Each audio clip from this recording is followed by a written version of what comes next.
So do you have a little Einstein or entrepreneur running around the house? Joining us now, Dr. Kathryn Smerling, a clinical psychologist. Welcome to the show. Great to have you here. Thank you. It's a pleasure to be here. So, first of all, is it nature or is it nurture? Obviously, this kid is super smart, right? Mm-hmm. But can mom and dad help along the way?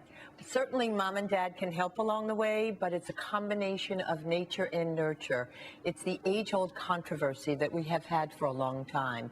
The feeling is now that nature is 49%, and nurture is 51%. Huh. So yes, there is a lot of things that parents can do to widen the scope of their children's intelligence. They can't make them genius if they don't have the natural ability. What are the first signals that you might have a genius on your hands? Because I have to tell you, every parent I know thinks they have a genius, but in reality, what are those things that tell you, yes, he or she is really, really smart? There are a couple of things that define a genius, whether we can actually bottle it or not. It's an amorphous kind of thing.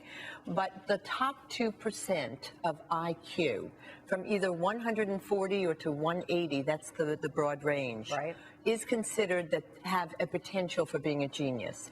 But it's also that bit of creativity, that curiosity, and that ability to have prescient vision, to be able to see something and connect the dots where no one else has been able to connect them before. So as a mom or a dad, how do you encourage that? There are ways that you can encourage and push the limits of your child's ability in any case, no matter what the IQ of your child is.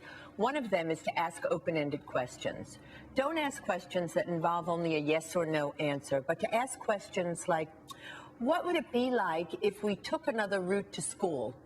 Where do you think that we would end up? Where do you think the sun would be if we were across the street? Gosh, this is a brain teaser for me. I can't even get the answers to these questions. All of this, but they encourage open-ended answers. So it encourages the child to think about possibilities rather than to ask them concrete yes, no, okay, kinds of things. One of the questions that I'm really interested in, and I know a lot of my friends are worried about, is the iPad. It's a very popular product. Everybody seems to have one in their household these days, and they worry about young kids. And when I say young, I mean under 2, 18 months, playing with these iPads. They're worried that somehow it'll turn their child's brain to jelly. Good or bad? I don't think that will happen. I think one of the things that is so very salient for me in looking at this young man, this 17-year-old, is that he was born with electronics.